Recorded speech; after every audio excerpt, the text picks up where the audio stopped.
This week, the game made a bold statement, and he said he was the best rapper out of the West Coast. For some, it's very laughable, but to others, they may be able to prove that he is the best that came out of California. Does he really have a claim to fame of being the number one guy? On the other end of the coast, Ebro in the Morning has been canceled. It's gone. Ebro is not on Hot 97 anymore, which means that media is changing. But is it changing for the good? Let's talk about it. The STEM Society. What's going on, people? My name is Cole Jackson. This is the STEM Society. Welcome back. Episode 134 is live. Thank you for joining me. Now, if you like what I do, because what I do is not very easy, smash that subscribe button and make sure you're giving me some likes, and let's always have conversation down below. I enjoy having a good back and forth with each other, and I hope that we can have some intellectual hip-hop conversation. So there's a clip that went viral this week where the game is talking to Shannon Sharp on Club Shay Shay, this long 2-hour interview where he talks about so many different things, but the biggest thing that stood out was him talking about being the best rapper out of California. You still the best rapper from Compton? I'm definitely the best rapper from Compton. Definitely? Definitely. Who's the best rapper on the West Coast today? Game. Damn, that was quick. Yeah, it ain't. That's it.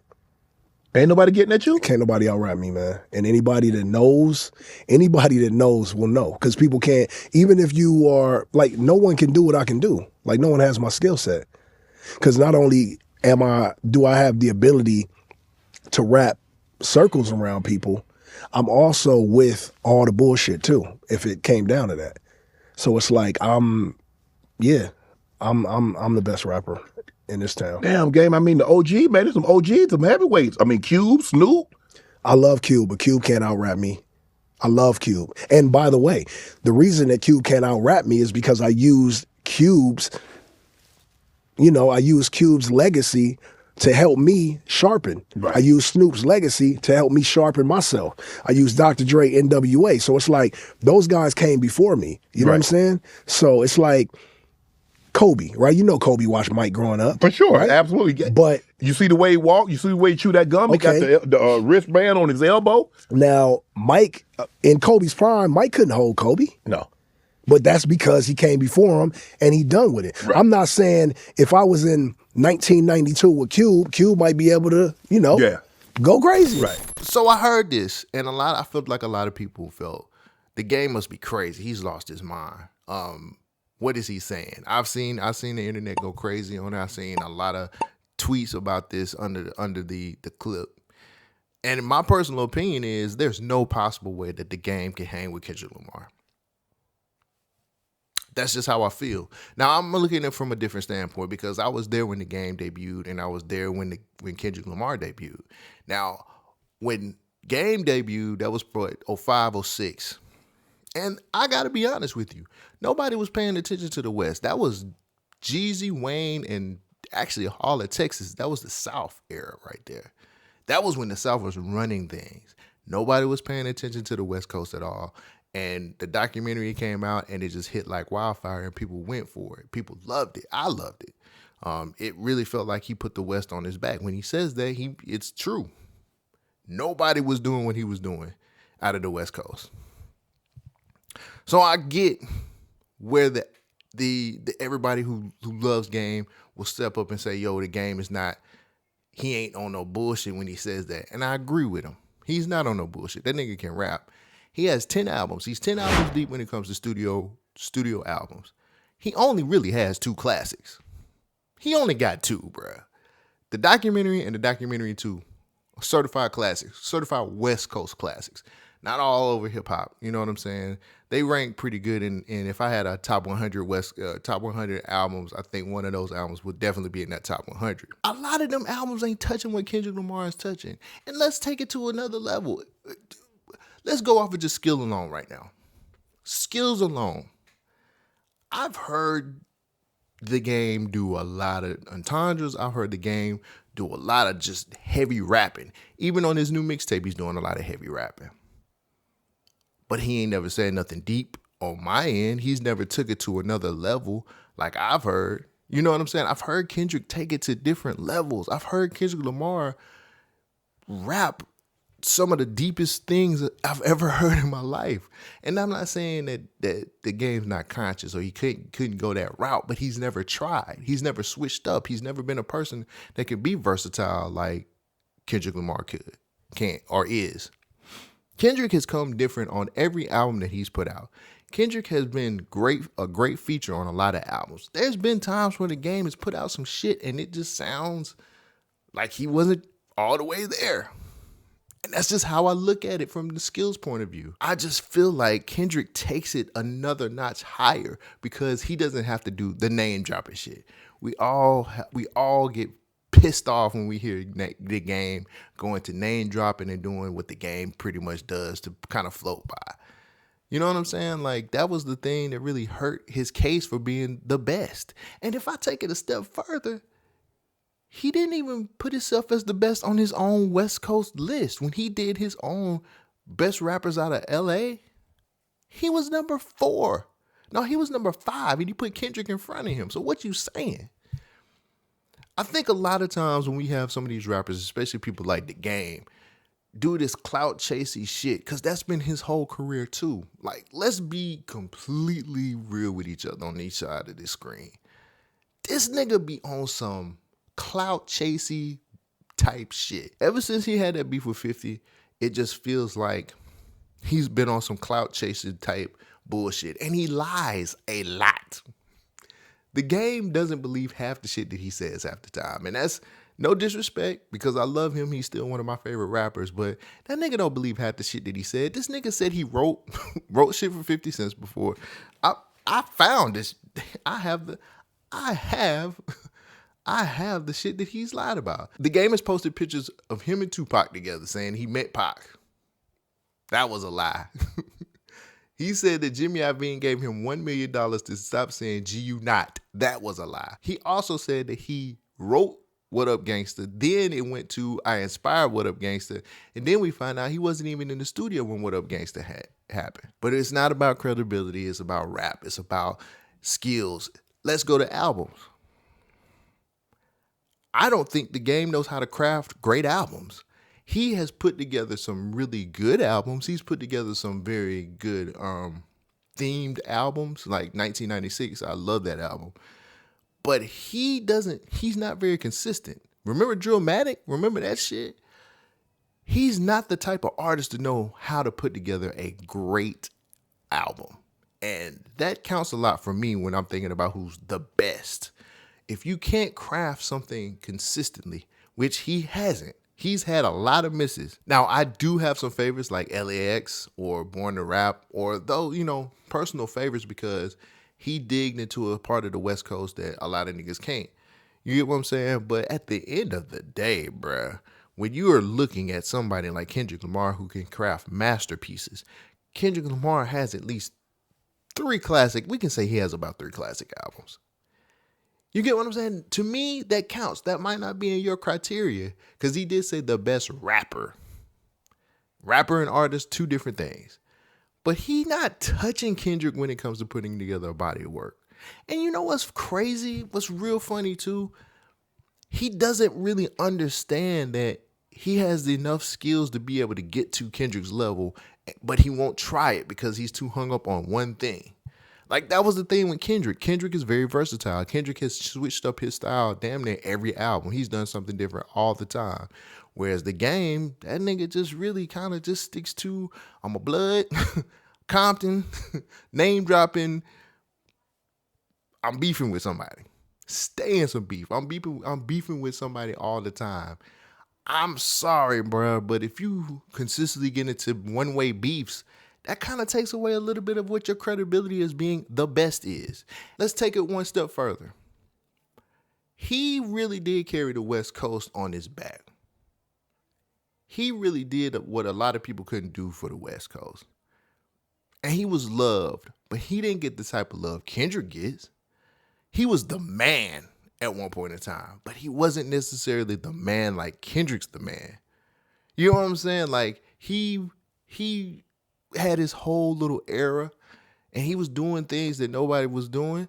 But when Kendrick was like getting the Game never got the crown passed to him like Kendrick did. Snoop took the crown and literally handed it to him and told Kendrick Lamar he's the new king of the West. They didn't do that for the game. And as much as the game has gave to the West Coast, they continuously shun him. He wasn't at the pop out. They didn't call him up for the Super Bowl. A lot of West Coast events that happen, he's never there. Now, I don't know if that's because of alliances that he has, or maybe it's because he might not be the type of guy that people fuck with. I don't know. I seen him whoop somebody's ass and throw him in the bush before, so that kind of tells you exactly the type of nigga he is. But I'm saying all this to say, I understand why he feels the way he feels, because there's not a lot of people who can rap with him. But I understand why California or LA don't fuck with him, because he has too many antics or too many things that happen in his career that kind of makes people not want to fuck with him. And that's just the facts. That's how I'm seeing it. So when we're talking about the best, there's more than just skill level. You have to be able to create albums. You have to be able to make impact. And again, I said it earlier, I'll say it again. He had a great impact. He carried the West Coast on his back, but it wasn't like what Kendrick was doing. The game went at the king. He went at Jay. And Jay kind of was like, I'm not fucking with him. I'm not fucking with you. You're the game. That's exactly how Jay looked at him. You're the game, bro. Are you serious? But Kendrick went at the king. And he defeated him. Cut the champ's face, knocked him out, took his belt. The game can't make that claim. So when you say the best rapper or the best in the West Coast, like, you have a lot of things going against you that's saying you're not. And I hate to be that guy, but bro, you did this to yourself.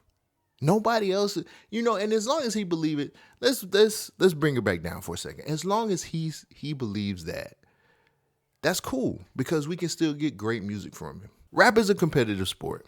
And if you don't believe in yourself, you're never going to make it. If you're not confident in what you can do, you're never going to make it. And I'm glad the game has that confidence, even at the point he is in his career, that he can still sit up here and pound his chest. But I don't think that nigga wants to fuck with Kendrick Lamar not one bit. Because I really do honestly feel like Kendrick will rap that nigga under the table. No ifs, ands, or buts about it.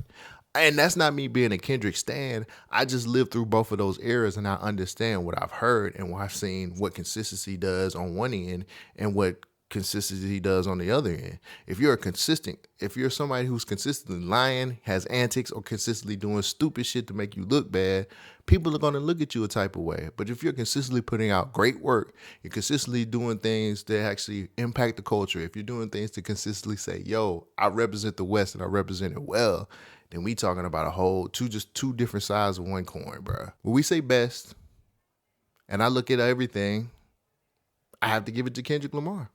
He's done everything the game thought he was doing. What do you think on the other side? Do you think the game is the best rapper out of LA? Do you think the game is the best rapper out of the West Coast? Let me know down in the comments. On the other side of the states, Ebro Darden is fired from Hot 97, and Ebro in the Morning is no longer. He dropped a clip in his car explaining some things. Let me play this for you. Told y'all a couple of weeks ago when they tried to run that Andrew Cuomo play on me. Remember that shit?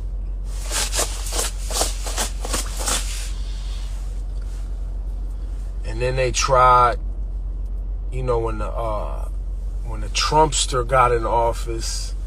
Listen, man, I don't capitulate well, bro. Been doing this too long.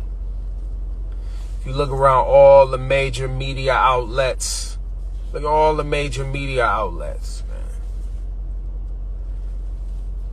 All of them. Look at all of them. They all got to fold up because they all trying to renew their deals, their licenses. They all, in this particular situation, we'll get into more specifics another time. Bro's a casino owner. You know those 3 licenses that they got here in New York City for the casinos? The guy that owns the shit owns one of the casinos licenses. He got to raise $500,000, bro. $500 million, excuse me. They need my shit talking anti-Netanyahu, anti-government, progressive shit out the way, bro. They need me out the way. They trying to get to these bags that these VCs got, raise some capital. They don't really care, like, especially for like a Hot 97 and a WBLS. They don't give a fuck about hip hop or black music or black community. They don't give a fuck about none of that. They give a fuck about access. They give a fuck about being able to bring their little nerdy friends to the concerts, because that helps them raise money. So I'm not going to sit up here and claim that I know everything about New York radio. I know who are the important pieces there. I know who are staples there for a very long time. Ebro has been a staple for 13 years. So I get it. He's pissed.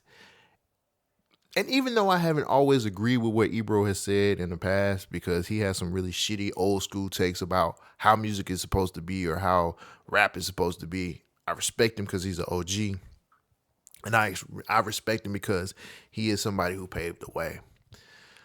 I'm not really going to talk about the radio side of things, and if I feel like they deserve to be fired, I really want to talk more about the media side of things and where this is going. Now, again, I don't really understand how New York radio works, but I know that it has been a staple for hip-hop for a very long time. It's been a place where a lot of artists have, they broke artists, broke records. They've done a lot of different things to help hip-hop move forward. Kind of like over here in the UK. UK, the radio is still important. Airplay, all of that stuff is still a staple and it's super important. But when I look at what's going on, because they changed the Funk Master Flex show from in the morning to in the evening time, I think there's been a couple of other shows in radio who have been taken away because things are changing, or for some people, it's evolving. We are moving towards more of a podcast-based media deal when it comes to hip hop, and that's not always good. When you look at who the major players are in the game, a lot of them are assholes. Let's just be honest here. A lot of them are pieces of shit. Let's take Vlad TV, for example. Someone who has never seen eye to eye with a lot of people at Hot 97. But this is what he had to say on Twitter.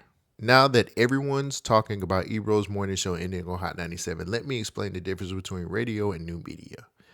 Radio people were required to hate their competitors. Hot 97 and Power 105 fight over the exact same set of ears in the New York area. So management required them not to work with their rivals. This is why bozos like Rosenberg always hated me, academics and other new media persons. He just kept doing what his boss told him he should do. New media is totally different. There are billions of potential viewers, so everyone can carve out a lane for themselves and do well without stepping on anybody else's toes. This is why you see academics, Adam 22, Trap Lord Ross, Whack 100, The Danza Project, Sean Cotton, Math Alpha, 1090 Jake, myself, and others get along and do each other's podcast, share business info, and ultimately succeed together. Personally, I like our way better. Even though Vlad has a point, he's a slimy bastard that really pisses me off, because that little group of friends of yours are also the people who are sucking the fucking life force out of hip hop, and you guys bleed it dry for your own greedy intentions. And I said that for real. None of y'all do this shit for the love, man. Y'all do this shit for the clout. Y'all do this shit for the money. You most definitely do it for the attention. And it's just one of those things where people like him put a real bad stain on the game. And it tells you another thing too, because just because I don't personally feel like Joe and Charlamagne are the best people either, you should never leave them out, because they are the leaders and they are the people who helped this new media get to the point that it is today. I might not like what they do or like what they say, especially Joe Budden, but I respect them. I have to. That's a part of, they're the people who paved the way. So where are we going with new media? Where are we going with how we're going to handle hip hop from here on out? Because a lot of people say radio is dead. A lot of people say no one listens to the radio anymore. No one wants to get up every morning or listen to the radio at 12 p.m. or at 7 to see if their favorite song is up there. But what we tend to forget is Radio still generates a ton of money. It's things that are still working in radio, and I don't think that's a place that should ever go away. I still dream about having my own radio show and actually being able to break new artists and be able to have some of the greatest interviews in the world. That's a dream of mine. I still think about it because at the end of the day, it's still radio, and it still could be impactful, and it can still do the things we're looking for if it's evolved and it's done correctly. See, the problem is a lot of these people who have been in the same spots for so many years didn't want to evolve, didn't want to change, didn't want to do things differently. I've watched Ebro in the morning before, and if I'm being completely honest, a lot of those people on that staff, on that crew, have a lot of old school mentality ways of how hip hop is supposed to be listened to or how we're supposed to respect hip hop. That's the problem.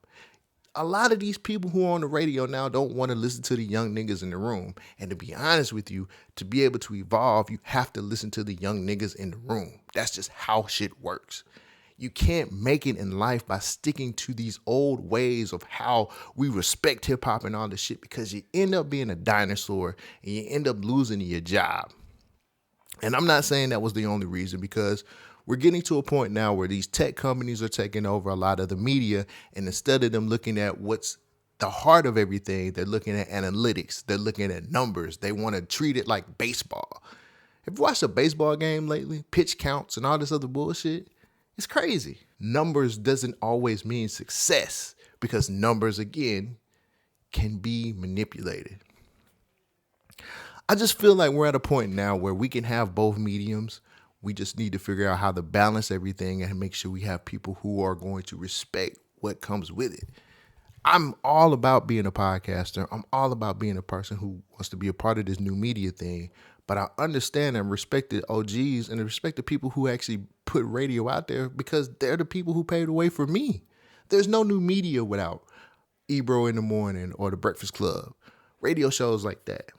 We don't get our opportunity to do that for real, if we don't have those people talking about hip hop and making it a subject. I hate the fact that hip hop media is taking a hit like this, because we really do need places to be able to play the new music if they're willing to play the new music. Again, radio feels like radio never really figured out how to evolve from what they were doing. And it really felt like these niggas was holding on to some glory of the past when they were battling each other. But nobody wants to see anybody unemployed, bro. And nobody wants to see one less hip hop platform out there. Because there's levels to this, there's eras to this, there's ears for those specific platforms. We just have to be able to support it the best way we possibly can. Now, I'm pretty sure Ebro is going to find a way to be on YouTube, and he's not really hurting for anything because he does work for Apple. He has an Apple show. He does a lot of different things. He has Rap Life Review, and he does a lot of interviews for Apple. So I don't think he's falling on his ass and being broke and his kids ain't gonna eat. I just think that he's going to miss something that he's loved for the past 13 years. None of that crew's going to be hurting, for real. Everybody has a side hustle outside of radio, and that might have been the problem too. We have so many people doing side things and wanting to be a brand that they never put their all into that one thing that they loved from the very beginning. I want new media to be able to be successful, and I want new media to be able to do what it needs to do to keep hip hop alive and to break new artists and to break new music. I also see a way for us to be able to enjoy radio if they ever learn to evolve. We'll see how this thing ends up. I'm pretty sure that he'll have a YouTube show, he'll have a podcast with his old crew, and they'll go back to having really shitty takes about how hip hop is supposed to be respected. But what do you guys think? Do you think Ebro and that whole crew from Hot 97 was outdated, or do you think that it is time for us to start getting some new blood in there, or is radio all the way done? You can tell me in the comments, guys. That's all I got. Really quick announcement. I won't be putting out any episodes next week because I'm going back to the States. So if you're watching this right now, just know I will have an episode out the following week. It's just I got to get some stuff back into the States, and you might see me on some shows. Who knows? Thank you guys for showing up and showing out. I appreciate everybody. I appreciate the love. Take care of yourselves. I love you. Peace out. She is kind of fucking with my money, but I meant everything I said, and I say it again.